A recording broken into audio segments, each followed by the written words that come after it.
Commencer. Donc, bonjour et bienvenue à tout le monde. Merci de vous joindre à nous pour un de nos midis de conservation mensuels organisé par le réseau de milieux naturels protégés. Donc, pour ceux et celles dont c'est la première participation, vous remarquerez qu'il est impossible pour vous d'ouvrir votre micro ou votre caméra. Donc, pendant la présentation, merci d'utiliser uniquement la boîte questions-réponses ici pour poser vos questions. Donc, cela permettra de toutes les regrouper au même endroit. Et donc, les questions seront adressées à la conférencière à la fin de la présentation. Aujourd'hui, nous avons la chance de recevoir Virginie Anger, qui est titulaire d'un baccalauréat en aménagement et en environnement forestier de l'Université de Laval. Et donc, après une maîtrise et un doctorat en biologie réalisé à l'UQAM au sein du Centre d'études de la forêt, elle a travaillé dans le milieu de la recherche en écologie forestière jusqu'en 2016. Elle occupe depuis un poste d'ingénierie forestière au service des grands parcs du Mont-Royal et des sports de la ville de Montréal. Donc, œuvrant au sein de la section biodiversité, ses principaux dossiers portent sur la gestion des écosystèmes dans les parcs nature, notamment sur le blocage de succession afin de maintenir des milieux ouverts. Donc, elle est également collaboratrice régulière au magazine Nature Sauvage. Virginie, bienvenue et merci d'être présente. Merci. La parole est à toi. Je vous souhaite à toutes et tous un excellent webinaire. Bonjour à tous. Je m'en viens, ça sera pas long.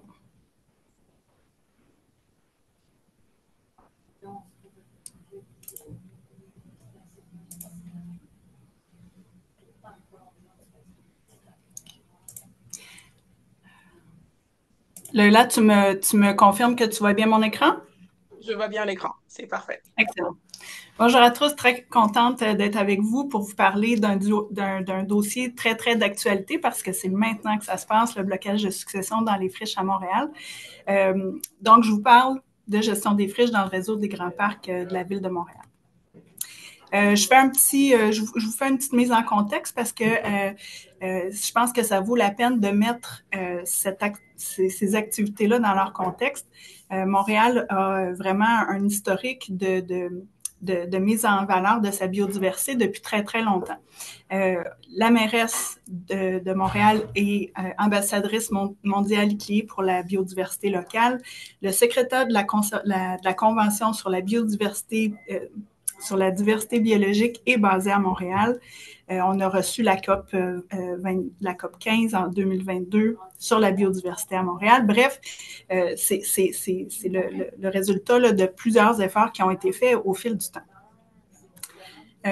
On commence à parler ou à reconnaître la valeur des friches là, dès le début des années 2000. On a, à ce moment-là, en 2004, publié une politique de protection et de mise en valeur des milieux naturels où on parlait de la notion de mosaïque et de milieu naturel qui comprend les friches. C'est-à-dire qu'une mosaïque, on disait que c'était un endroit où on retrouvait au moins deux types de milieux naturels, bois friches et milieux humides. En 2015, la Ville a publié son schéma d'aménagement et de développement de l'agglomération. Et à ce moment-là, on a parlé des territoires d'intérêt écologique. Je m'excuse, je veux juste essayer de déplacer quelque chose, j'arrive pas. C'est pas grave. Et puis à ce moment-là, on a déjà proposé l'objectif d'atteindre 10% de milieux naturels protégés. Objectif qu'on a réitéré lors de la publication de Montréal 2030, qui est une publication stratégique, une planification stratégique, pardon, puis du plan Nature et Sport qui en a découlé, notamment dans cette publication-là, on parle aussi de restauration de milieux naturels.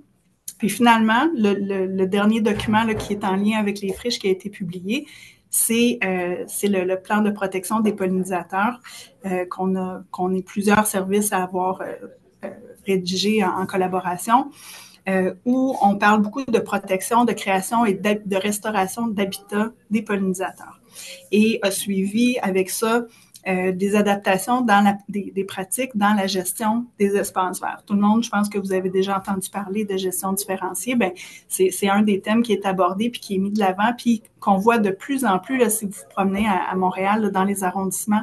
Nous, on est un service central, mais les arrondissements aussi ont pris si on veut, là, ces concepts-là de gestion différenciée, puis les appliquent dans leur de plus en plus là, dans leur dans leur gestion des espaces verts.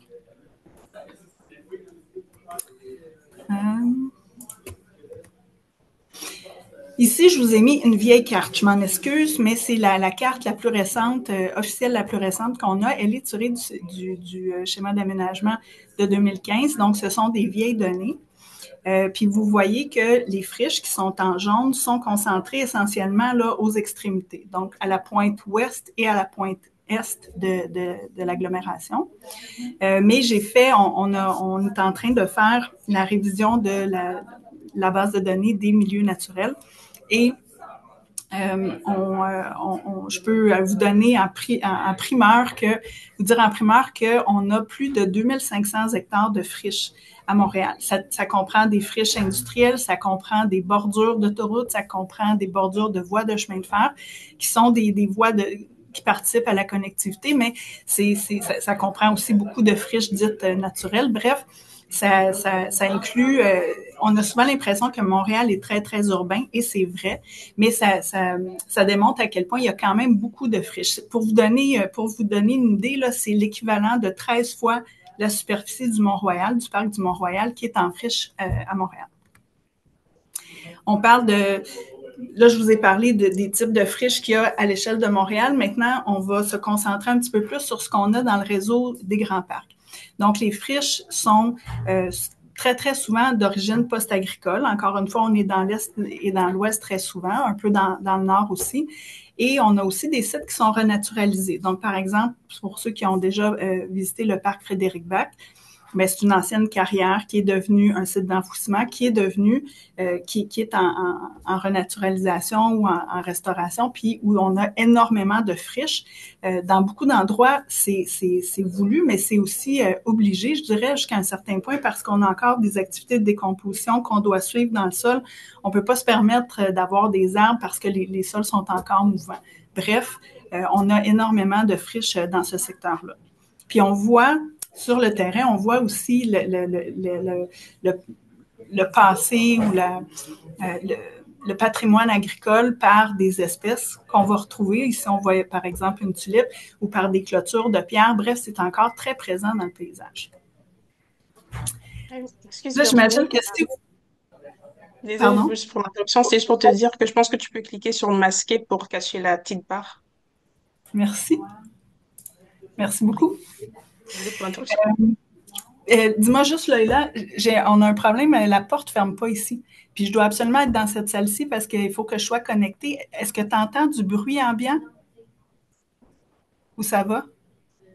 Ça va, j'entends pas trop de bruit ambiant. Parfait. Parce que moi, j'entends un petit peu parler, là, mais c'est tant mieux si vous pas. Là, je me dis, tout le monde, vous êtes connecté à un midi-conférence qui porte sur la conservation des friches, donc vous devez savoir pourquoi est-ce qu'on veut protéger les friches. Je fais un petit rappel rapide, là. Les friches, même si elles sont souvent perçues comme des endroits du territoire gaspillé jusqu'à un certain point, là, c'est vraiment des habitats qui sont essentiels pour compléter le cycle de vie de plusieurs espèces. On peut penser aux pollinisateurs, mais c'est vrai pour des mammifères, pour des oiseaux, pour une foule d'espèces. Ça, souvent, on le sait, mais ça offre beaucoup de services écologiques aussi. Ça agit comme des zones tampons autour des autres milieux naturels. Ça participe à la connectivité des corridors écologiques. Il y a plusieurs services de régulation aussi qui sont offerts par les friches, que ce soit pour la température, les îlots de chaleur, la rétention de l'eau, des services comme la pollinisation. Bref, ça joue une foule de jeux. Là, je ne peux pas faire autrement que de vous parler. On va parler de qu'est-ce qu'on fait dans les friches, mais je ne peux pas faire autrement que de vous faire un petit peu de publicité, vous parler du programme de gestion des écosystèmes, parce que c'est vraiment dans le cadre de ce programme-là que toutes nos activités de gestion écologique s'insèrent. Donc, le programme, c'est un outil qui a été mis en place il y a plus de 25 ans. Et le but, c'était vraiment de s'assurer de la mission qu'ont les parcs nature de conserver, de mettre en valeur et de rendre accessible le patrimoine naturel et culturel au profit des générations actuelles et futures. Donc, quand je vous disais que la Ville de Montréal, ça fait longtemps qu'elle a un engagement fort envers la biodiversité, on le voyait là, dès dès cette période-là, dès le début des années 2000. Même avant. Et qu'est-ce que ça implique, le programme de gestion des écosystèmes? En fait, on va aller chercher des connaissances sur les milieux pour ensuite être capable de faire plusieurs activités, dont le maintien de la diversité, puis de la diversité des écosystèmes, le maintien des espèces à statut précaire, la protection des espaces aussi. On va se servir de ces connaissances-là pour restaurer des milieux naturels dégradés. Là, je vais vous parler un petit peu là, d'Agril Dufresne, par exemple, qui vient perturber nos activités. Ben, c'est sûr qu'on intègre ça là-dedans. Puis, évidemment, il y a une très, très grande pression de la part du grand public sur nos parcs parce que c'est des endroits qu'on aime visiter, qu'on aime on aime se ressourcer. Donc, on accompagne les aménagistes par souci de compatibilité des usages. Pour s'assurer que, par exemple, quand on trace un sentier ou quand on bâtit une infrastructure, que ce soit compatible avec la biodiversité qui est en place, que ce soit adapté. Puis aussi pour tout ce qui est les questions de conformité environnementale. Puis évidemment, on souhaite que ces informations-là soient disponibles auprès du grand public. Donc, le programme de gestion des écosystèmes est mis en place dans les parcs nature et dans les milieux naturels qui sont dans le réseau des grands parcs. L'image que vous voyez ici, la carte que vous voyez ici, c'est donc l'île de Montréal ou l'agglomération de Montréal. Et tous les endroits qui sont en vert foncé, essentiellement, là, c'est des endroits où on fait de la gestion écologique, puis parfois du blocage quand on a des friches. Donc, si on en arrive véritablement au cœur du sujet, le blocage de succession, vous pouvez le voir là, sur le gradient de la gestion différenciée où on a, par exemple, des interventions très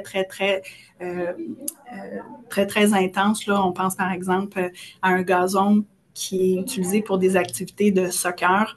On va aller le tondre très souvent, puis la gestion différenciée, dans le fond, c'est une gestion qui est en fonction des usages. Fait qu'en fonction des usages qu'on aurait dans différents types de milieux, on pourrait se permettre d'allonger la fréquence entre deux tentes.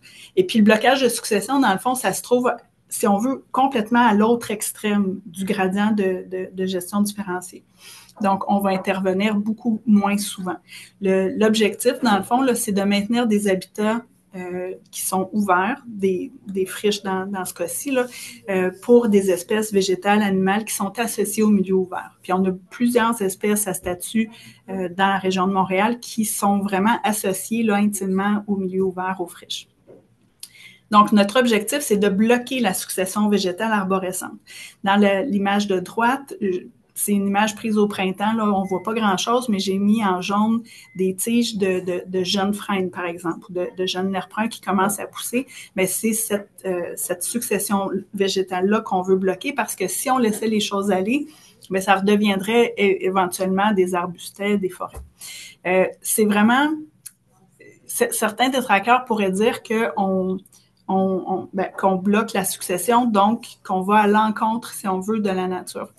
C'est vraiment une prise de position qu'on a pris au départ en disant que on veut Montréal ou le sud du Québec là, a un historique agricole où ces espèces-là, les espèces associées au milieu ouvert se sont développées, ont proliféré, puis avec les dernières décennies, la quantité de friches ou de milieux ouverts qui ne sont pas aménagés ou qui ne sont pas utilisés a vraiment décru. Pas décru, mais a vraiment diminué. Les populations d'espèces associées aussi. Donc, c'est pour cette raison-là que nous, on a décidé de prendre parti puis de dire, nous, on veut conserver cette diversité d'habitats-là qui correspond à une diversité biologique aussi. Donc, on veut les maintenir dans le temps, on veut faire du blocage de succession. Ça nous permet aussi, c'est un enjeu plus récent, là, mais de contrer le développement d'espèces végétales exotiques envahissantes dans ces milieux-là. Donc, on fait, si on veut, deux grands types de blocage de succession. Un qui se fait dans les friches herbacées, c'est vraiment celui qu'on fait à plus grande échelle. C'est un fauchage qui est mécanisé. Je vais vous en parler un peu plus loin. Dans les années récentes, là, on a 95 hectares en blocage dans 8 parcs nature. Ça ne veut pas dire qu'on va faucher 95 hectares à toutes les années, parce qu'on a des fréquences qui alternent là, en fonction de la composition des besoins. On va retourner aux 1, 2 ou 3 ans. Donc, à droite, vous avez une image là, que j'ai prise hier où la fauche est en train de se faire. Donc, vous avez un peu comme le avant-après à droite, à gauche. Si on fait ça avec je disais là que c'était mécanisé, donc on va utiliser, par le passé, on utilisait beaucoup un tracteur à lame, qui est le tracteur bleu. J'ai pas d'image de la lame, là, mais vous pouvez imaginer des lames rotatives. Il peut en avoir plusieurs là, à l'intérieur de la faucheuse. Puis cette année, pour la première fois, on utilise des couteaux, des marteaux, qui sont les images qui sont verticales. Là. Donc, vous voyez que c'est des espèces de petits couteaux qui sont entraînés par la rotation puis qui sont libres de bouger. La même chose pour les marteaux qui sont comme des espèces de têtes là, qui vont venir davantage broyer que couper la végétation. Donc, c'est un test qu'on fait cette année. Puis franchement, jusqu'à maintenant, c'est très... ça fonctionne vraiment bien. Je dirais que ça fonctionne pratiquement mieux que les tracteurs à lame parce que ça broie. Donc, quand on passe dans du nerf-brun, par exemple, ça va le broyer davantage. Puis, probablement que ça va favoriser aussi la décomposition de la matière organique là, dans le temps. On fait un peu aussi de débroussaillage manuel parce qu'on a des friches arbustives qu'on voudrait conserver comme ça aussi. Donc, ce qu'on fait, c'est qu'on va surtout, on va surtout couper, encore une fois, le nerf-brun ou des espèces végétales, là, par exemple comme du peuplier ou du frêne. On en fait moins, par contre. Ça, c'est plus, je vais vous parler des défis opérationnels ensuite. Puis à travers ça, mais c'est sûr qu'il y a des opportunités d'aménagement d'habitat. À partir du moment où on sait qu'on veut conserver une friche comme telle, ben on peut venir bonifier le milieu en, par exemple, créant des hibernacles. C'est ce que vous avez à gauche. On a quand même... La région de Montréal est une région où il y a une relativement grande concentration. C'est étrange de dire ça pour une espèce qui est à statut précaire, mais tout de même une relativement grande concentration de couleuvres brunes. Donc, on aménage des hibernacles qui peuvent être utilisés par toutes les espèces, mais notamment par la couleuvre brune. On peut installer des nichoirs. C'est pas vraiment de l'installation d'infrastructures, mais on va aussi s'assurer de conserver, par exemple, des arbres morts. Ici, on voit un arbre où on avait 3 cavités qui ont été excavées par les pics puis qui peuvent être réutilisées par des utilisateurs secondaires. On pense à des hirondelles, à la limite une cresserelle, peut-être pas ici, là, mais des espèces qui sont aussi associées au milieu ouvert. Donc voilà, c'est aussi des opportunités d'aménagement, de bonification d'habitat. Maintenant, j'arriverai à tout ce qui concerne les menaces et les défis, puis je vais essayer de me concentrer un petit peu plus sur ceux auxquels on fait face à Montréal, mais comme partout ailleurs, on est confronté à du développement que ce soit industriel, résidentiel, à de la conversion de terre. C'est sûr que l'agriculture a connu un déclin. Là, on veut commencer à refaire un peu plus d'agriculture. Donc, des fois, il y a des friches qui peuvent revenir en milieu agricole. Donc, on perd des espaces naturels, si on veut, liés à ça. C'est aussi, il y a une très, très grande pression pour planter des arbres. Moi, je suis ingénieure forestière, hein, je suis pas contre, mais nous, on met vraiment beaucoup de l'avant dans nos parcs nature qu'on veut maintenir nos milieux ouverts parce que quand il y a des projets qui arrivent où on doit faire des compensations forestières, pensons par exemple au REM, ben, c'est facile de dire, on va aller dans les friches, c'est prêt à planter tout de suite, c'est pas compliqué. Non, nous, on veut garder nos milieux ouverts. Des enjeux budgétaires, je vais vous en parler tantôt aussi. de sécurité, des enjeux législatifs, je vais vous en parler aussi, des enjeux qui sont naturels aussi. Là. C'est sûr que on fait ça pour la biodiversité, on fait ça pour les espèces qui sont associées, mais il faut être capable de le faire à des moments où ça les dérangera pas trop. Donc ça, c'est aussi un défi. Je vous avouerais aussi que comme les friches, c'est pas des milieux qui ont été très, très valorisés dans le temps, mais c'est pas des milieux pour lesquels on a beaucoup de connaissances non plus. Il commence à en avoir de plus en plus. Là. Il y a par exemple l'IRBV, l'Institut de recherche en biologie végétale, qui fait un peu de recherche sur les friches. Même chose chez Hydro-Québec, parce que les emprises hydroélectriques, il y a du contrôle de la végétation qui se fait. Ils font de la recherche aussi, fait que ça va se développer. Mais il reste qu'il y a souvent des questions. Puis le dernier facteur, puis c'est vraiment pas le moindre, là, c'est vraiment le facteur social, la perception sociale des friches. Fait que je vous parle un peu de défis opérationnels qu'on vit. On n'a pas Montréal, évidemment, c'est pas un endroit là où on a énormément de topographie, de dénivelé, mais il peut y avoir que des espaces qui sont en friche, notamment à proximité des autoroutes, qui sont des espèces de grands talus. Ça crée un défi opérationnel parce que ça prend de l'équipement spécialisé qui est pas que tout le monde n'a pas nécessairement. C'est des enjeux de sécurité aussi là. Évidemment, on veut faire ça toujours sécuritairement. Puis on a un des grands enjeux des dernières années, là, c'est les obstacles puis les espèces exotiques envahissantes. Par obstacle, là, imaginez ceux qui sont venus à Montréal, vous savez qu'on vient de passer à travers, on est encore dedans, là, une épidémie d'Agril du frêne qui a tué énormément de frênes, qui est une espèce pionnière. Puis dans les friches, donc dans les sites post-agricoles, c'est souvent une des espèces qui arrive le plus vite. Donc, on avait beaucoup, beaucoup de frênes dans ou en bordure de nos friches, agricoles.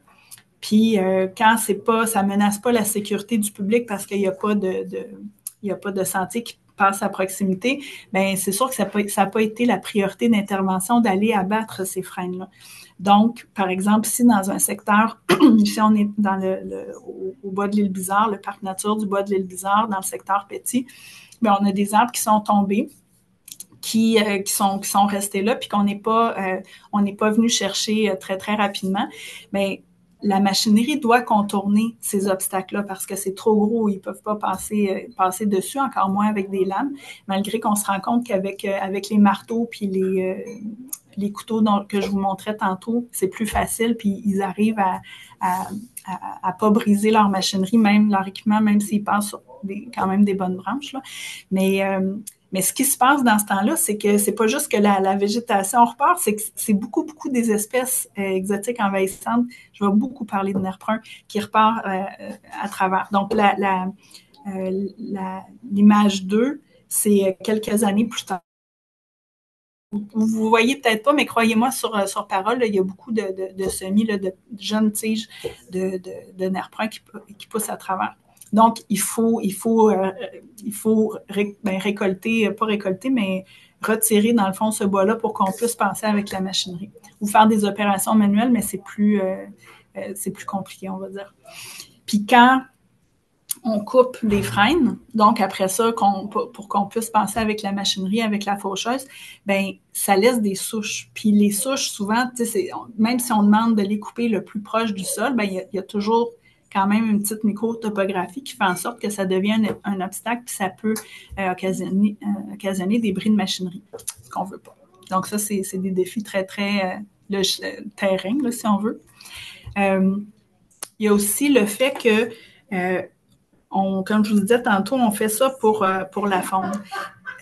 Donc, on ne peut pas faire ça pendant la période de nidification des oiseaux migrateurs. Puis, on ne veut pas faire ça non plus trop tôt à l'automne parce qu'on a encore des couleuvres ou des reptiles qui peuvent être présents. Donc, il faut vraiment que nos interventions soient faites le plus tard en fin de saison. sans non plus qu'on arrive à la neige. Tu sais, puis je vous montrais là, sur 95 hectares, cette année, on en fait 65-70. Ça veut dire qu'il faut couvrir tout le territoire, déplacer la machinerie, mobiliser un entrepreneur pendant une très courte période, avec toutes sortes d'autres contraintes. Là, on pense par exemple, on est en période d'abattage des cerfs ou de contrôle des cerfs de Virginie à Pointe-aux-Prairies, ben c'est un très, très grand territoire. Il va falloir intervenir après. Donc, bref, là, la période temporelle, la fenêtre est pas mal courte. Puis, si on attend trop tard, ben on a les pluies d'automne, on commence à avoir de la neige, puis là, on risque de créer des ornières, ce qu'on veut pas on veut pas avoir des sols gorgés d'eau. Cet automne, c'est pas un bon exemple pour le fait que les sols soient gorgés d'eau parce qu'il y en a pratiquement pas d'eau.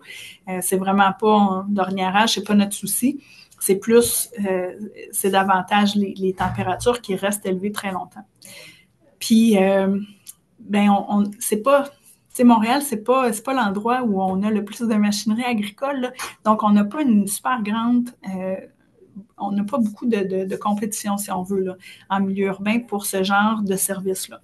En plus du contexte de pénurie de main-d'œuvre.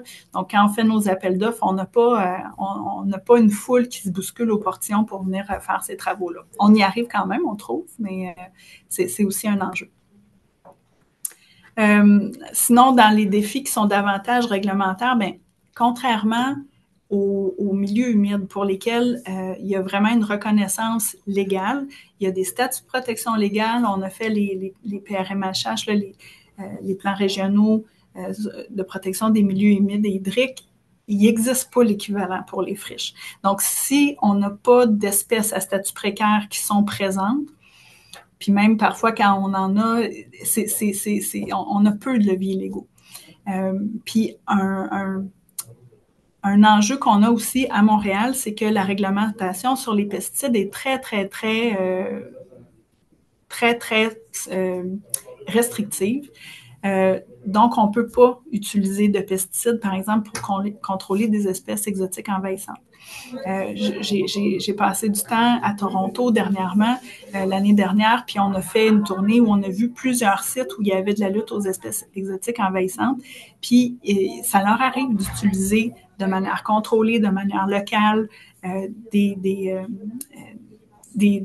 pesticides là, pour venir à bout de certaines espèces, ou peut-être pas venir à bout, mais contrôler de manière très, très efficace. Ici, on ne peut pas utiliser ça. Donc, il faut y aller que manuellement, si on veut. Donc, ça, c'est des enjeux importants. Évidemment, il y a des défis administratifs. Ceux d'entre vous qui travaillez dans des municipalités, vous savez que tout ce qui est entretien, on parle de budget de fonctionnement, ça ne peut pas être immobilisé. Et les budgets de fonctionnement varient en fonction des administrations, en fonction des années. Donc, le succès du blocage de succession repose vraiment sur la récurrence des interventions. On ne peut pas penser le faire une fois puis qu'on va être correct après. Là. Ça demande des interventions récurrentes. Puis on parle de coûts là, qui varient. Ça a l'air de varier beaucoup. Puis moi-même, j'ai fait le saut cette année. Là, on était habitué de payer plus autour de 1 000 $. Cette année, on a eu 1 000 $ à l'hectare. Cette année, on a eu un entrepreneur qui a voulu rentrer sur le marché puis qui a vraiment baissé les prix à payer dans ces environs-là. D'ailleurs, si jamais vous voulez avoir le devis qu'on utilise, là, ça va me faire plaisir de le partager. Vous pourrez communiquer avec moi. Mais bref, évidemment, des fois, on voudrait en faire davantage. Montréal a un objectif, je vous ai dit tantôt, de 10% de protection des milieux terrestres sur son territoire. Ben, il y a beaucoup d'acquisitions qui se font. Il y a toutes sortes de modèles, là, mais on fonctionne entre autres par acquisition. Mais quand on a des acquisitions qui viennent comme ça, il faut qu'il y ait des budgets de fonctionnement qui accompagnent parce que sinon, on n'arrive pas à entretenir ces milieux naturels-là. Puis le dernier défi dont je vais vous parler, mais c'est vraiment, je l'ai gardé pour la fin parce que c'est vraiment pas le moindre, là, c'est un défi d'acceptabilité sociale. Les friches, c'est encore dans la population en général, je dirais, là, je pense que les gens sont de plus en plus conscientisés, mais tout de même, euh, c'est souvent perçu comme des milieux qui n'ont pas de valeur, c'est du gaspillage de territoire. C'est un dépotoir à ciel ouvert. On peut aller garocher n'importe quoi là. À gauche, là, vous avez justement là, des dépôts qui sont faits. Encore là, c'est du végétal, puis c'était pas des espèces exotiques envahissantes, là, mais souvent, ça rentre comme ça. Mais tu sais, ça peut être n'importe quoi. Ça peut être n'importe quoi, croyez-moi. Euh, puis souvent, les gens le perçoivent comme non seulement un endroit qui est pas propre, qui est en désordre, mais aussi où ils perçoivent une espèce d'insécurité liée à des milieux qui sont laissés aller, si on veut, de manière spontanée. Euh, on entend parfois aussi là, que ça favorise la vermine. Donc, il y a vraiment un gros travail à faire de ce côté-là. Nous, on a commencé à certains endroits où on avait de manière récurrente des plaintes de citoyens à mettre de l'affichage pour expliquer un peu qu'est-ce qu'on fait. C'est voulu, c'est désiré de laisser ça comme ça. On s'assure de faire des bandes de propreté. Si vous regardez à gauche de l'affiche, là, vous voyez que la végétation est moins haute, a été coupée. On veut quand même, comme je parlais tantôt de compatibilité des usages, on veut quand même que ce soit agréable pour les passants de se promener, donc que le foin ne se couche pas sur la piste cyclable ou sur le trottoir. Donc, on maintient des bandes de propreté.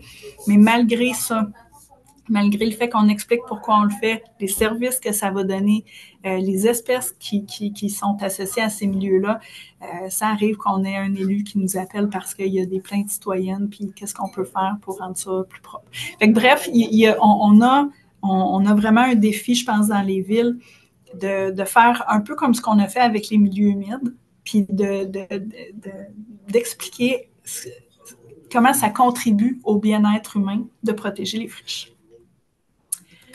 En terminant, j'ai quelques références là, à vous suggérer si vous voulez en savoir davantage. Il y a un guide qui est vraiment, vraiment très bien fait par le CRE de la Montérégie, le guide durable des friches à différentes échelles territoriales. Puis ce qui est vraiment intéressant, c'est qu'il parle vraiment de la base, comment identifier, prioriser les friches, pourquoi est-ce qu'on devrait les protéger en allant dans des questions plus opérationnelles aussi, super bien fait.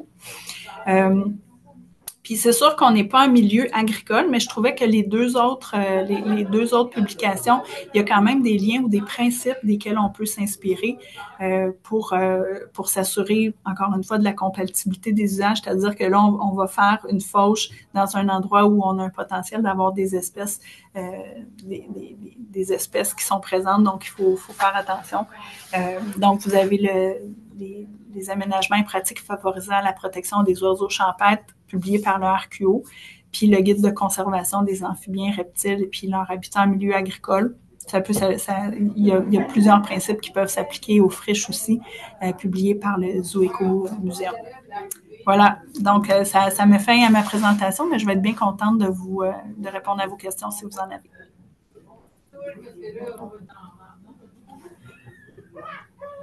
Et merci beaucoup Virginie pour cette présentation. En plaisir. Et juste repartager mon écran. C'est parfait. Donc, avant d'ouvrir la période de questions, voici quelques messages de nos sponsors. Petite deck. Mais non, ce message vient de nous. Donc, le prochain Midi Conservation sera un atelier Mission Monarque le 27 novembre, toujours entre midi et 1 heure. Et donc, ça serait sur l'importance des papillons monarques et la science citoyenne pour les protéger. Donc, une personne aura la chance de gagner 2 billets pour visiter le plus grand insectarium de l'Amérique du Nord, donc le musée de l'insectarium à Montréal. Donc, ça sera pour les personnes qui participeront au Midi Conservation le mois prochain. Et donc, pour rester à l'affût, je vous invite à vous abonner à notre infolettre. Je vous mettrai le lien dans le chat. Et maintenant, sans plus tarder, la période de questions. Donc, comme j'ai mentionné au début, vous pouvez écrire vos questions dans la boîte de questions-réponses et je poserai des questions pour vous. Donc, voilà. Première question nous vient de Camille. Pourriez-vous élaborer sur les défis réglementaires autres que les pesticides? Quel genre de levier légaux faciliterait la gestion des friches? Euh, Peux-tu répéter après pesticides, Loïla, s'il te plaît? Donc, quel genre de levier légaux faciliterait la gestion des friches? Bien, en fait, c'est des friches, c'est des milieux qui se créent spontanément assez rapidement. Donc, tu sais, par exemple, si on regarde à l'échelle de Montréal, on a le DRCI, par exemple, des règlements de contrôle intérimaire sur les boisés. Donc, ça permet, par exemple, qu'il n'y ait pas de développement pendant une certaine période. On l'a eu aussi pour les milieux humides, jusqu'à ce que les plans régionaux arrivent. Ça permet de ne pas développer dans des milieux humides. Mais il n'existe pas ce genre de réglementation-là pour les friches. Puis je pense que c'est aussi du fait que une friche, c'est pas long à se mettre en place. Là. On n'a qu'à abandonner un site qui soit industriel, peu importe, là, agricole. Si on le laisse aller, même un terrain en avant de chez soi, là, si on le laisse aller, ça va devenir une friche assez rapidement. Mais euh, il n'y a pas de... Quelqu'un qui veut développer un milieu comme ça, il n'y a aucune restriction qui l'empêche de le faire. S'il n'y a pas d'espèces associées à statut, il n'y a pas de réglementation. Donc, est-ce qu'on devrait, dans les leviers, puis ça, le guide en parle un peu, qui pourrait exister, c'est vraiment à l'échelle territoriale, par exemple, d'une ville, qu'une ville pourrait, dans des milieux qui lui appartiennent, puis moi, je suis pas urbaniste, là, fait que je vais peut-être répondre un peu à côté de la plaque, là, mais je vous parle de ma compréhension. Une ville pourrait prioriser certaines friches qui ont une valeur écologique plus grande que d'autres. Fait que, par exemple, on pourrait penser à des friches qui ne sont pas issues, par exemple, de sols contaminés ou de zones industrielles, mais des friches qui ont un passé plus naturel, si on veut, puis ou une composition particulière, puis décider de les protéger ou de les conserver, comme la Ville de Montréal le fait dans les parcs nature. Mais pour les terrains privés, là, il faudrait que ce soit des réglementations davantage. Si on était à Montréal, ce serait davantage de juridiction ou de compétences d'arrondissement. J'en connais pas. Je ne sais pas si ça existe ailleurs, mais des fois, ça pourrait passer par peut-être des PIA. Où il y a une certaine proportion qui devrait être gardée. Des fois, on voit ça, il doit y avoir un certain pourcentage d'espace vert ou un certain pourcentage de canopée. Ben, est-ce qu'on pourrait voir un peu la friche comme étant de la canopée? C'est des milieux qui sont poreux, qui peuvent être, qui peuvent, comme je le disais, là, offrir des services de régulation de la température des eaux. Je pense qu'il faut voir les friches comme étant des milieux naturels qui peuvent apporter des services. Puis, mais j'ai pas d'exemple ou de piste en particulier à donner à Camille. Je suis désolée. La prochaine question nous vient de Louane. Donc, ça dit, c'est quoi la superficie minimale d'une friche naturelle pour qu'elle puisse accueillir la biodiversité? Et la deuxième question, c'est quoi le critère pour décider à quelle fréquence effectuer la coupe dans la friche? OK. Première question, je dirais que je fais un pas de recul. Là. Nous, à la ville, comme je vous ai dit, on est en train de faire ou de finaliser, en fait, la mise à jour de la base de données de nos milieux naturels. Pour les milieux humides, ça a déjà été fait avec le PRMHH, puis là, on est en train de le consolider pour les bois et les friches. Puis on a dû se donner une limite. On a dû se dire à partir de quelle taille est-ce qu'on considère qu'une friche mérite de la découper. Si on regarde à l'échelle de la CMM, ils ont utilisé 0,5 hectares. Nous, on a considéré que vraiment des plus petites friches pouvaient jouer un rôle de connectivité, de pas japonais, si on veut. Donc, on a considéré 0,1 hectare, donc 1000 mètres carrés. Mais j'aurais tendance à dire que un terrain résidentiel devant une maison qui est en friche ou qui est là, il y a toute la question de la réglementation sur la propreté aussi, là, qui peut entrer en conflit, mais notamment à Montréal, il y a plusieurs arrondissements qui adaptent leur réglementation pour permettre des aménagements où la végétation est plus haute. Là. Mais même ça, moi, je l'ai expérimenté chez moi. C'est fou la biodiversité que j'ai spontanée qui vient dans ma petite cour avant. Là. Pourtant, ça mesure pas 1000 mètres carrés, là, pas du tout, du tout. Là. On est bien en deçà de là. Donc, moi, j'ai l'impression que même si c'est des petits endroits qui sont laissés comme ça parce qu'il n'y a pas d'autres usages, il n'y a pas d'autres usages qui justifient qu'on ait à faire des tontes très, très régulières, bien, ça peut être une amorce de discussion avec le citoyen. Tu sais, pourquoi est-ce qu'on fait ça? Avant d'aller à très, très grande échelle puis de le faire alors que ça peut choquer les gens. Donc, ça, c'est pour la première partie de la réponse. Puis ensuite, les critères pour la fréquence, c'est vraiment par rapport à la repousse ligneuse. On va pas, on a encore plein de friches à Montréal dans notre réseau des grands parcs qu'on ne fauche pas, jamais. Parce qu'il n'y a pas de reprise ligneuse. Nous, c'est vraiment ça qu'on veut éviter. Fait que ça dépend de la densité puis de la croissance. Fait que les friches qu'on fauche annuellement, c'est souvent des friches où on a beaucoup de nerfs bruns, puis si on les laisse aller 2 ans, on l'a déjà essayé, bien, on en a par-dessus la tête. Le nerf brun est très, très vigoureux. Donc, celles-là, on va les faire annuellement. Mais si c'est quelques tiges éparses là, bien, ça, on peut se permettre de le faire aux 2, voire aux 3 ans.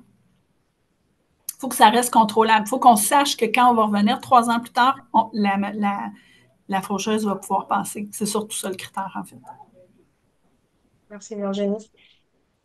Cette question-là, je vais te lire la description. Donc, c'est une grande partie de l'ancien hippodrome de Montréal, 46 hectares, et en friche. Il y a 5 espèces à statut depuis 2023 et un gros projet de développement menace le site. Étant un élément central de 2 corridors écologiques, le développement du quartier Namur Hippodrome risque d'avoir un effet dévastateur sur la flore et la faune de Montréal. Nous nous sentons impuissantes face à cette décision puisque, comme vous l'avez dit, il y a peu de leviers légaux pour nous aider. Que nous conseillez-vous pour réussir à protéger le site?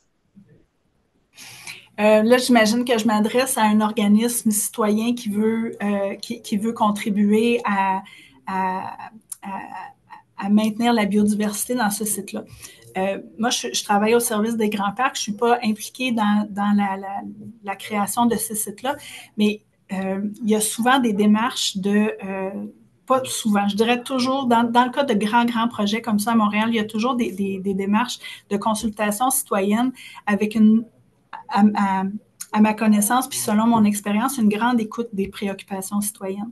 Donc, je vous dirais, soyez très présents, autant lors des rencontres que lors des dépôts de mémoire, que parce que je pense que les gens de l'urbanisme sont conscients de ce qui existe là.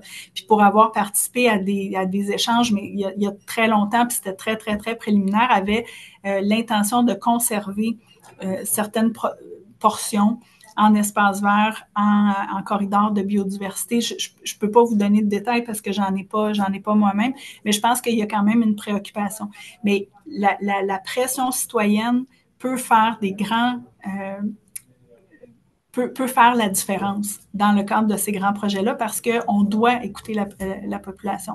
Donc, il va y avoir, inquiétez-vous pas, il va y avoir en masse de pression de la part de lobbyistes, de développeurs, de toutes sortes de gens qui n'ont pas les mêmes points de vue. N'hésitez pas à mettre de l'avant le vôtre. Merci. La prochaine question nous vient de Sébastien Saint-Onge. Est-ce que vous avez des aménagements différents pour les friches à proximité des milieux naturels d'intérêt, eau ou boisés, etc.?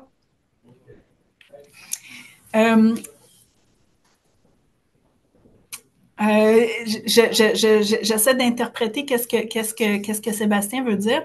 C'est sûr que nous, on travaille dans le réseau des parcs nature. Donc, d'office, d'entrée de jeu, on est dans des milieux d'intérêt, des milieux naturels d'intérêt. Donc, les aménagements ou les bonifications qu'on va faire vont être fonction, là, je reviens à mon programme de gestion des écosystèmes, des connaissances qu'on a de ces milieux-là. Si on sait, par exemple, qu'on a de la couleuvre brune, ben on va avoir des interventions pour cette espèce-là pour, par exemple, créer des hibernacles ou des abris. Si on sait que, exemple, si on sait qu'il y a de la tortue géographique, tu sais, les tortues, là, c'est sûr qu'on parle de quand les sites de ponte, c'est des endroits où il y a peu de végétation, mais quand même, ça peut se trouver dans des milieux qui sont des friches arborescentes. Bien, on a un super bel exemple au ruisseau du Cheval Blanc, qui est un parc nature qui est peu accessible au public dans le moment, mais où on sait qu'il y a un site de ponte important. Bien, avec la conservation de la nature, on a fait de la protection de sites de ponte. On fait de la lutte aux espèces exotiques envahissantes pour réduire le couvert. Bref, on adapte en fonction des connaissances qu'on a du milieu. Je ne sais pas si ça répond, là, mais je dirais ça. C'est pour ta réponse. Cette question nous vient de Sébastien Simard. Est-ce que les activités de contrôle ne peuvent pas aussi favoriser certaines espèces exotiques envahissantes, herbacées ou arbustives? Que faire pour éviter ce piège? OK. Euh, c'est vrai. C'est vrai. Ce qu'on fait, par exemple, pour le nerf brun, sa diffusion à Montréal, là, si vous connaissez un peu le site, là, il y a du nerf brun partout. Fait que j'ai pas l'impression que c'est nos activités qui vont faire en sorte que la fauche, par exemple, va faire en sorte que les fruits vont tomber davantage. D'ailleurs, on, là, pour répondre à la question de je ne sais plus qui précédemment, là, la fréquence des interventions, ben, on pourrait penser aussi en termes de fructification. On pourrait se dire, je sais que, par exemple, le nerf brun risque de fructifier à tel moment, je sais que j'ai la machinerie pour, ben, je vais m'arranger pour pas qu'il fasse de fruits, donc de faucher assez tôt. C'est pas un moyen c'est quoi le mot d'éradication, hein? C'est vraiment un moyen de lutte, là. On prétend pas du tout éradiquer comme ça, on prétend juste contrôler. Mais par exemple, fragmite. Ça arrive qu'on a de la fragmite dans ces milieux-là. Puis on n'a pas nécessairement les moyens ou c'est pas nécessairement une priorité d'intervenir dans ces milieux, dans ces friches-là, parce que c'est pas non plus des friches qui ont une si grande biodiversité, puis on veut concentrer nos efforts ailleurs. Mais ce qu'on va demander à l'entrepreneur, c'est de terminer. Souvent, c'est des lisières qui sont près, par exemple, des cours d'eau près des routes. Pas des cours d'eau, mais des canals, des fossés. Ou près des routes, ben on va lui demander de faire cette portion-là en dernier, puis de bien nettoyer sa machinerie avant de passer à un prochain milieu. Nettoyer sa machinerie, là, ça peut être avec de l'air comprimé simplement pour s'assurer qu'il ne transporte pas des fragments pour aller à un prochain. Je ne sais pas si Sébastien avait une espèce en tête particulière. Là. Ah oui, la renouée du Japon est fragmite. Exact. Et puis, C'est ça. mais il avait une... Renu oui. C'est ça. Renouer, ça serait un peu la même chose. Là, on demanderait, par exemple, de le faire en dernier lieu. Puis, on a des activités de lutte aux espèces exotiques envahissantes, mais on a un exercice de priorisation qui nous oriente pour intervenir là où c'est le plus... où les milieux où c'est possible d'intervenir, là, où on sait qu'on va avoir du succès, puis deux, que ce soit des milieux qui ont la plus grande valeur écologique parce qu'on ne peut pas intervenir partout. Il vient aussi une autre question pour dire, est-ce que certaines aides financières sont offertes pour les activités de contrôle? Euh, je sais pas, il faudrait voir peut-être, je pense par exemple à la Fondation de la Fonde, qui offre des subventions pour des aménagements. Là, on n'est pas tellement dans l'aménagement plus que dans l'entretien, dans le maintien de friches. Donc, je ne sais pas si ça pourrait se qualifier. À la Ville de Montréal, comme je vous disais, on a un engagement vers les milieux naturels qui fait en sorte que dans nos budgets de fonctionnement, à chaque année, on a des sommes qui sont réservées pour ça. Mais c'est une question d'administration. Ça pourrait changer d'une administration à l'autre. Espérons pour le mieux. Mais en tout cas, si vous le plaidez auprès de vos gestionnaires, appuyez sur le fait que les activités doivent être récurrentes pour que ça fonctionne bien. Merci beaucoup. On a une question de Benoît. Tout d'abord, il dit bravo, excellente présentation. Et donc, comment s'articule la conservation des friches à Montréal dans un contexte où la CMM a son programme de remise en culture de friches agricoles sur le territoire de la communauté métropolitaine de Montréal depuis 2019? Donc, c'est quoi les conflits, conciliation, priorisation conjointe? Super bonne question. Je dirais que sur l'agglomération, on sait que ça s'en vient, mais ça ne s'est pas encore tellement mis en forme, en tout cas pas à ma connaissance. On a des parcs où on a des activités agricoles depuis plusieurs années, depuis des décennies, surtout dans l'ouest de la ville. Fait qu'on parle du Cap-Saint-Jacques, du Bois-de-la-Roche. Essentiellement, là, c'est là que les pôles agricoles sont installés. Puis, on travaille avec les équipes responsables du développement de l'agriculture dans ces espaces-là pour essayer de prioriser, pour essayer de voir, par exemple, là, je reviens à mon programme de gestion des écosystèmes, on va chercher la connaissance. Si on sait qu'on a du goglu dans certaines parcelles, bien, on va donner un usage, si on veut, ou on va donner la priorité à la conservation pour ces milieux-là. Donc, on va continuer à faire, si nécessaire, nos fauches ou à bonifier l'habitat pour le goglu. Puis, il va y avoir d'autres espaces qui sont peut-être moins riches en biodiversité ou qui ont des caractéristiques qui sont plus intéressantes peut-être du côté de l'agricole. Puis, on va faire des compromis. Tu sais, c'est vraiment, mais c'est vraiment dans un esprit de collaboration. Puis, on a toujours au-dessus de nous les grandes orientations, les grands principes, je dirais, qui sont évoqués dans les documents dont j'ai parlé en début de présentation. Donc, dans notre plan nature, dans les planifications stratégiques. Donc, oui, c'est vrai, ça entre en conflit. Même chose pour les compensations forestières. Là, quand on dit wow, on ne plante pas dans nos friches, ben c'est sûr qu'après ça, il faut trouver d'autres endroits où le faire. Mais on a réussi, par exemple, à le faire en allant dans des friches qui étaient complètement envahies par du nerf brun, en faisant de la lutte au nerf brun, en repartant à zéro si on veut, cette superficie-là, en plantant des arbres, ça va devenir un bois, puis on est confortable avec ça parce que la friche était très dévalorisée du fait qu'elle était complètement envahie par le nerf brun. Fait que c'est toujours des compromis qu'on a à faire. Puis on ne pourra pas conserver 100% des friches qu'on a. Là. Quand je vous parlais de 2500 hectares, ce n'est pas 2500 hectares de prairies verdoyantes libres de contraintes, là, vraiment pas. Mais il faut maintenir les acquis qu'on a, puis collaborer pour la suite. J'ai une question nous vient de Marie-Josée qui dit bonjour et merci pour la belle présentation. Question pas directement sur les friches, alors vous verrez si vous pouvez si je peux la poser. Donc, dans votre programme de gestion écologique, comment abordez-vous les questions d'intégrité écologique, du fait que ce sont des parcs urbains et de capacité de support? Super bonne question. On s'est déjà fait dire que Montréal, c'est peine perdue, même si on fait de la conservation, ça sert à rien parce que de toute façon, c'est des petits milieux, c'est des milieux qui sont fragmentés, il y a beaucoup de pression, ça compte pas. T'sais. Nous, notre territoire d'intervention, c'est l'île. Fait que c'est sûr que nos efforts, on va les concentrer sur l'île.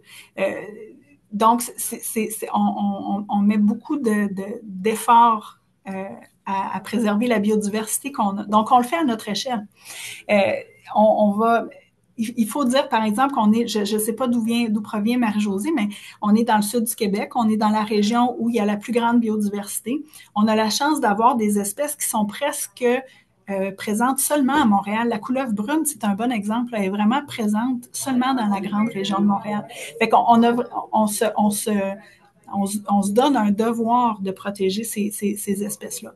Donc, le programme de gestion des écosystèmes, je vous ai dit, ça fait 25 ans qu'il existe, puis c'est sûr qu'il a été fait, il a été monté avec les valeurs et les connaissances d'il y a 25 ans. On est en train de le mettre à jour, puis une des choses qu'on fait, c'est que plutôt que de regarder la valeur, si on veut, des écosystèmes en le regardant avec le grand spectre de par exemple, l'érablière acariée, qui est le domaine bioclimatique dans lequel on se trouve, qui est super riche, bien, on va le regarder dans le domaine de Montréal.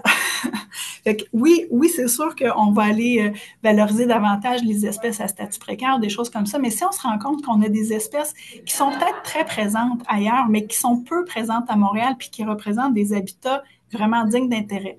Exemple, une cidrière. Je veux dire, il y en a plein de cidrières au Québec, là. À Montréal, cherchez-les. Il n'y en a pas tant que ça. Mais on va attribuer, par exemple, une valeur écologique qui va être plus grande pour cet habitat-là.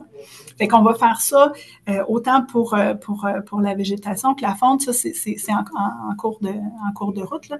Mais bref, c'est pas parce que c'est pas parce qu'on est petit qu'on peut pas être grand. C'est pas parce qu'on est dans un petit territoire qui est où on a énormément de pression qu'on considère pas qu'on peut jouer un rôle dans la conservation.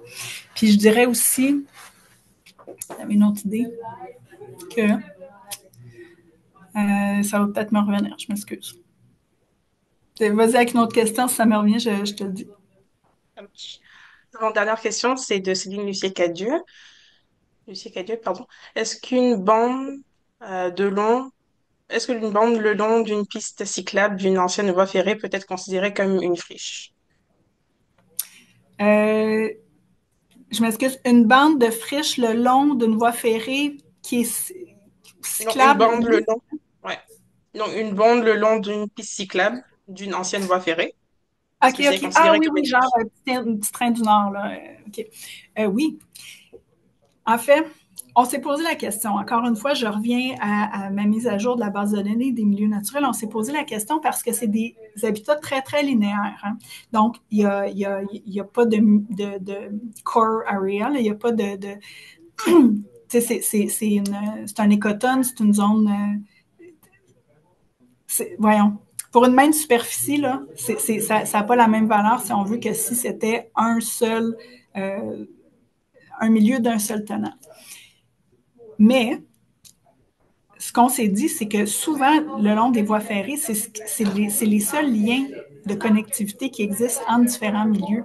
Les milieux sont isolés entre eux, puis ben, le long des voies ferrées ou le long des cyclables, si on veut, donc oui, on les a considérés comme des friches qui pouvaient avoir une importance pour la biodiversité puis pour la connectivité. Je m'excuse, ma réponse est un peu... mais bref, oui. Oui, ma réponse. Merci pour la réponse. Et dernière question, elle nous revient de Luan. Donc, dans quelle situation la coupe pourrait ne pas être totale? Est-ce qu'il faut laisser les zones pousser sans entretien? OK, super bonne question aussi. Euh, on pourrait, et on le fait, décider de couper. Là, il faudrait que je vous montre une carte là, je vais essayer de m'exprimer comme il faut. Si on a un territoire, puis on sait qu'on devrait faire les fauches une année sur deux, là, imaginez-vous Pointe-aux-Prairies pour ceux qui le connaissent. Ben, c'est ce qu'on va faire, c'est-à-dire qu'on va couper un secteur une année, mais on va laisser celui à côté libre. Pas libre, là, mais on va le laisser aller. Puis l'année suivante, on va venir faire le secteur à côté pour laisser là. On ne fera pas toute Pointe-aux-Prairies puis revenir dans 2 ans. Parce que c'est sûr que ça a un impact. Je veux dire, on coupe l'herbe, parfois on broie un peu, ce qui fait en sorte qu'il y a des insectes, il y a des œufs, il y a des larves qui peuvent être affectées, qui peuvent par notre fauche. Donc, on veut toujours laisser pour une superficie donnée des zones refuge, on va appeler ça comme ça. Et c'est parfait. Je ne sais pas si tu voulais revenir sur Marie-Josée Pal, donc pour le programme de gestion écologique, donc comment aborder les questions de l'intégrité écologique. Ben c'est ça. C'est que c'est pas là que je m'en allais, mais je m'en rappelle plus. Mais la notion d'intégrité qui a beaucoup été mis de l'avant lors de la mise en place du programme de gestion des écosystèmes. Notre portrait de référence n'est plus le même nécessairement. C'est vrai à cause de toute la pression, c'est là que je voulais m'en tenir, c'est aussi à cause des changements climatiques. Donc, on peut pas espérer reproduire des écosystèmes qui étaient là au moment, disons, de la colonie. Des friches, il ne devait pas en avoir beaucoup, hein, parce que c'était essentiellement des milieux qui étaient ouverts par les communautés autochtones. D'ailleurs, il y a quand je suis allée à Toronto, je voulais juste vous dire rapidement, ils font du brûlage dirigé dans des friches pour reproduire des écosystèmes de oak savanna. C'est Black Oak Savanna. Fait que c'est des prairies à chêne noir. Là. Et ils utilisent le feu, puis comme plutôt que de faire une fauche, puis ils en profitent pour introduire des rituels des Premières Nations. Fait que, bon, je ne dis pas qu'on va faire ça à Montréal, on n'est vraiment pas rendu là, mais sachez que ça se fait. Puis, oui, là, je vais dépasser si je continue vers ça. Mais bref, il faut voir, moi je pense qu'il faut voir les écosystèmes dans leur fonctionnalité, peut-être plus que dans leur intégrité, pour revenir à un référent qui existerait plus à cause des changements climatiques. Ça, c'est la toute dernière question. Je vois qu'on a déjà débordé. Donc, il y a Douane qui nous revient pour dire si, c'est quoi la différence entre une friche arbustive versus une friche herbacée. Les définitions? Super bonne question. J'aimerais bien les connaître. En fait, moi, j'aime bien celle justement du guide dont je vous ai parlé dans les références à la fin, là, qui a été fait par le CRE. Mais donc, la distinction, c'est que dans une friche herbacée, on a un couvert qui est dominé par des herbacées. Dans une friche arbustive, ça serait dominé par des espèces arbustives. Mais la différence entre l'arbustif et l'arborescent, parce on entend souvent ça, on a des friches arbustives, là, on s'imagine quelque chose, puis on a des friches arborescentes. Puis après ça, on a des jeunes bois. Où est la ligne? Nous, on l'a mis à 7 mètres. On s'est dit, à partir du moment où on a au moins 30 de couvert qui est de plus de 7 mètres, on se dit, ça, on appelle ça un jeune bois. Mais sinon, on est dans une friche arborescente. Puis entre l'arbustif et l'arborescent, on a mis la ligne à 4 mètres. On s'est donné des on s'est donné des voyons, comment dire ça, des paramètres parce qu'ils n'existaient pas nécessairement. Là, ça, je m'excuse, c'est quelque chose que j'aurais pu vous présenter, là, de la définition des friches. Mais allez voir dans le guide, là, dans le fond, c'est juste la transition entre les arbustives et entre les arborescentes et les jeunes forêts qui n'est pas établie parce que c'est hors propos là, pour le guide, mais il y a un bon travail qui a été fait à ce niveau-là. C'est Virginie. Je promets, ça c'est la dernière question qui nous vient de Ariane. C'est rajouté juste à la fin. Donc elle demande est-ce qu'il y a un transfert de connaissances du programme de gestion des écosystèmes vers les municipalités, des couronnes ou des grands parcs ont déjà dernièrement été créés? Et donc les municipalités qui font partie de la CMM et qui gèrent ces espaces ne semblent pas toujours avoir les connaissances pour aménager ces espaces de façon à minimiser les impacts et de leurs interventions sur la faune ou la flore. Est-ce que le service des grands parcs de la ville leur apporte un soutien scientifique? Super bonne question, encore une fois. Imaginez-vous que, là, vous parlez de la couronne ou de la CMM, même à l'intérieur de la ville de Montréal. Nous, on est service des grands parcs, on est un service central, mais il y a 19 arrondissements, plusieurs villes liées qui font partie de l'agglomération aussi. Ce qu'on a fait, c'est qu'on a mis une boîte sur pied, une boîte à outils où on rend disponible, par exemple, des devis, des outils. Si madame, je m'excuse, j'ai pas attrapé son nom, là, veut communiquer avec moi, puis a des besoins spécifiques, je pourrais lui partager de la documentation. C'est pas ouvert, si on veut, at large, là, mais on a ce souci-là. Et moi, c'est vraiment, tu sais, je vous parlais du programme de gestion des écosystèmes qui est en refonte présentement. Toute la portion de diffusion des connaissances, qu'elles soient techniques ou qu'elles soient davantage grand public, si on veut, là, c'est vraiment un volet qu'on veut développer pour l'avenir. Et c'est parfait. Si ça te dérange pas, je peux lui partager en privé ton courriel. Certainement.